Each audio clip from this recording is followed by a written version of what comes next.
Olá, pessoal, sejam bem-vindos à leitura do céu dessa semana. Deixa eu ajeitar a câmera aqui. Pronto.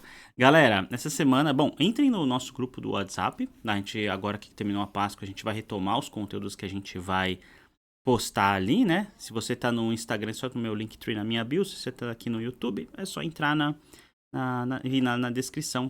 Dá pra entrar tanto no WhatsApp quanto no Telegram. No Telegram dá pra comentar, dá pra gente conversar por lá, certo? Bom, essa semana não há tantas alterações sobre contexto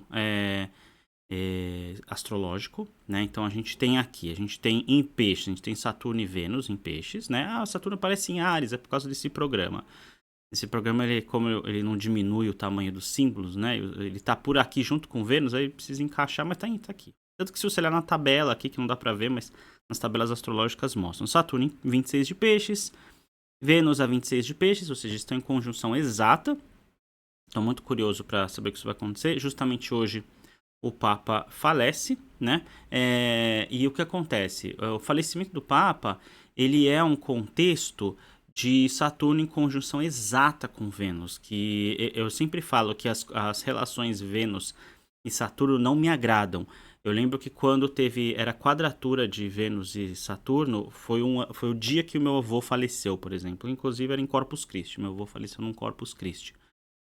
E Júpiter está fazendo quadratura com essa conjunção exata. Não vai aparecer para vocês aqui, mas você pode olhar na tabela aqui. Então a gente pode ver Júpiter está fazendo quadratura com esse Saturno, né? Então a gente vê um contexto de expansão dessa conjunção, porque o Júpiter ele expande. Então a gente teve o falecimento do Papa, né? Nesse dia que tem astrologicamente tudo a ver com isso. Tiago, mas o que Saturno e Vênus tem a ver com o Papa? Não é Saturno e Vênus, é Saturno e Vênus em peixes, que peixes ele é um signo associado à religiosidade, principalmente à religião cristã, né? E o Saturno ele vem para limitar, para cortar, para finalizar ciclos também, né?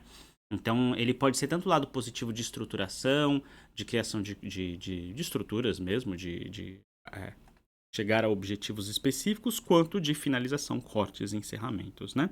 E Vênus ele está associado a uma questão femini, feminina, amorosa, acolhedora, e o Papa Francisco ele é tido mundialmente como um Papa altamente acolhedor e com um perfil diferenciado, né?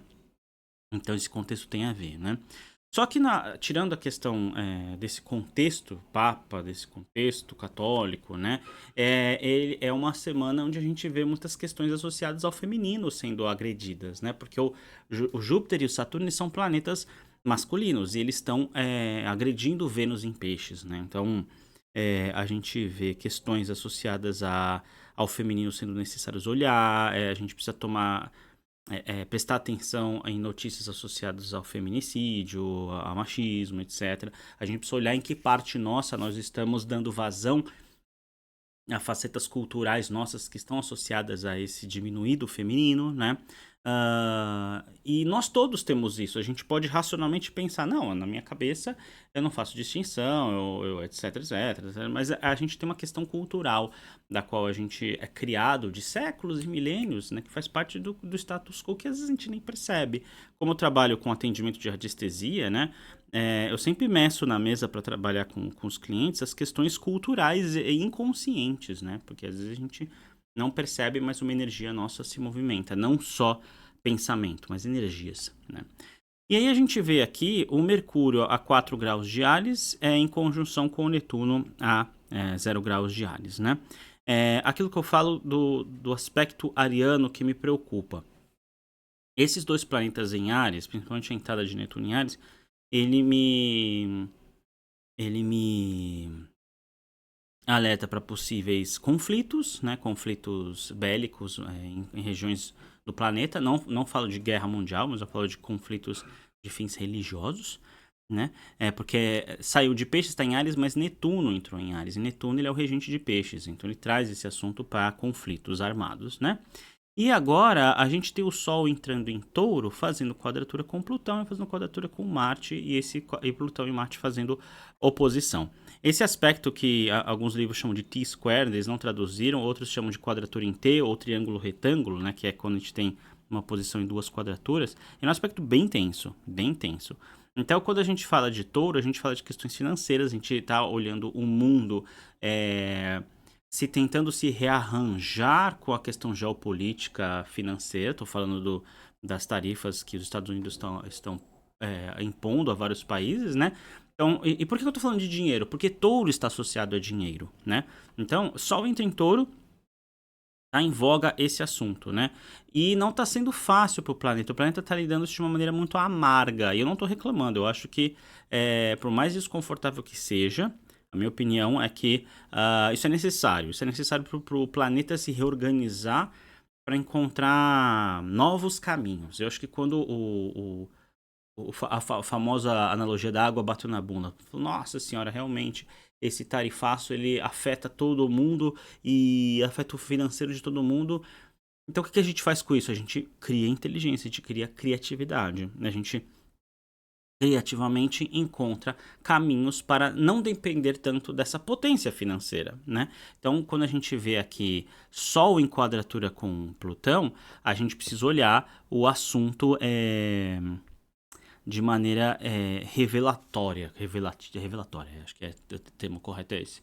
Porque o Plutão, ele revela o podre. E o podre é a preguiça de lidar criativamente com alternativas financeiras, é revelar a codependência financeira, né, dessa grande potência. Isso eu estou falando de questões mundiais. Quando a gente olha isso para a questão individual, a gente fala das nossas manias financeiras. Então, vou dar um exemplo para vocês aqui, né?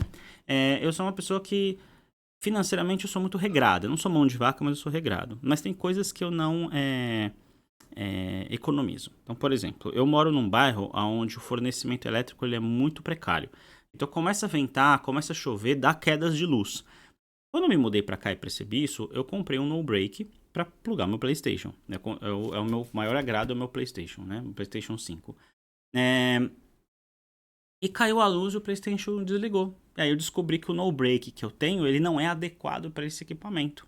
Então, o que acontece? Eu peguei um dinheiro das minhas economias e comprei um no-break melhor, adequado, né? E sai caro essas coisas, né? Então, o que acontece? Por que eu tô dando esse exemplo, pessoal? Porque eu percebo em mim um aspecto muito beirando mão de vaca mesmo, né? E aí veio o Plutão revelando esse aspecto taurino egoísta em mim, né? Egoísta não avarento em mim.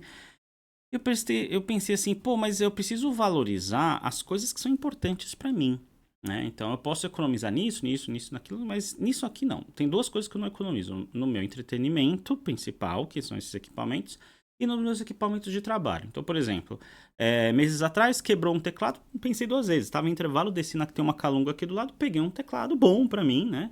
Quebrou a webcam há 2 anos atrás, pensei duas vezes, já comprei de novo a webcam, né?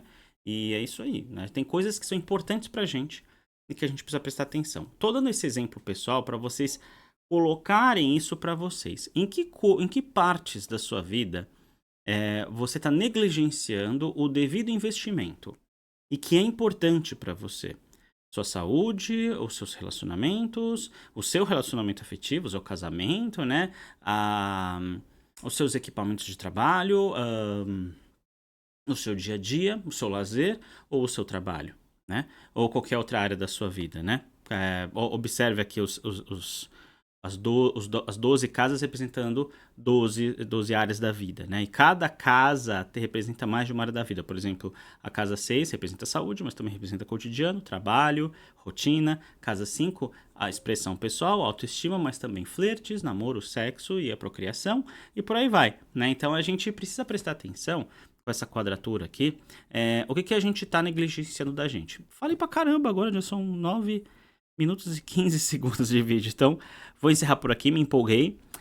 Segue a gente no nosso grupo do WhatsApp. Também nem tem mais tanta coisa para falar. Eu vou falar mais também amanhã no tarô da semana, certo? Então, amanhã o último colocado nos nossos decks de tarô votado. E depois vai ter mais votação, certo? Com outros decks da minha coleção. Vou encerrar esse vídeo por aqui. A gente se vê amanhã. Um grande abraço. Tchau, tchau.